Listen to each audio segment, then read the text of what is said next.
শুধু চট্টগ্রাম আবাহনী আমার পা ভেঙে যাওয়ার পর হসপিটালে পাঠিয়ে দেয় আর কোনো খবর নাই। কথাটা নিজের ফেসবুক ওয়ালে লিখেছেন বাংলাদেশ জাতীয় দলের সাবেক একজন ফুটবলার। আর এই একটা লাইনই যেন ফুটে ওঠে বাংলাদেশ ঘরোয়া ফুটবলের ক্লাবগুলোর অপেশাদারিত্ব আচরণের দৃশ্যপট।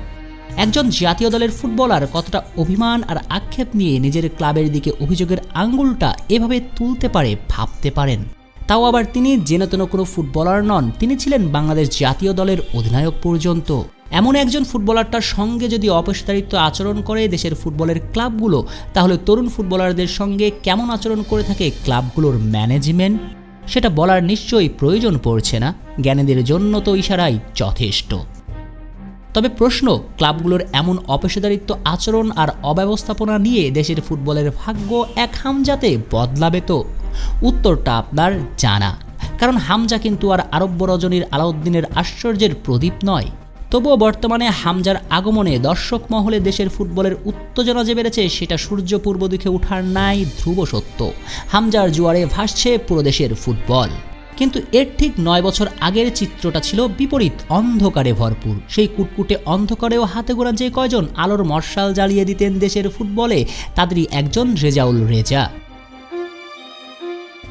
সংযুক্ত আরব আমিরাতের বিপক্ষে একটা প্রীতি ম্যাচ এবং 2018 ফিফা বিশ্বকাপের বাছাই পর্বে জর্ডানের বিপক্ষে এএফসি দ্বিতীয় রাউন্ডের ম্যাচে বাংলাদেশকে নেতৃত্বও দিয়েছেন।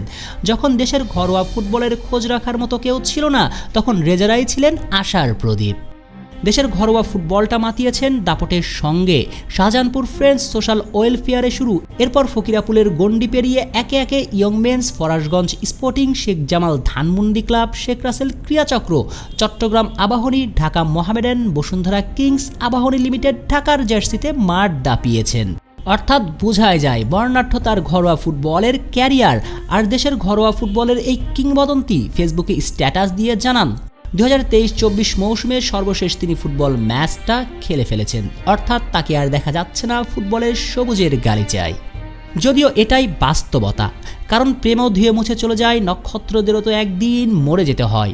এটাই প্রকৃতির নিয়ম অনুসারে রেজা দীর্ঘ ফুটবল ক্যারিয়ারের ইতি টানলেন। কিন্তু প্রশ্ন হচ্ছে, যাবার বেলাতে প্রাপ্য সম্মানটা কি পেলেন? একটা সাদামাটা বিদায়ও কি পেতে পারতেন না দেশের ঘরোয়া ফুটবলের এই কিংবদন্তি? শুধুমাত্র একটা ফেসবুকে স্ট্যাটাস দিয়ে জানিয়ে দিলেন এখানেই সব কিছুর ফুল স্টপ। যদিও সেই স্ট্যাটাস জুড়ে ফুটে উঠেছে আক্ষেপ, হাহাকার আর কষ্টের গল্প। কিন্তু কে শুনবে রেজাদের কষ্ট, রেজাদের আক্ষেপের গল্পটা? শোনার কি কেউ আছে? না, নেই।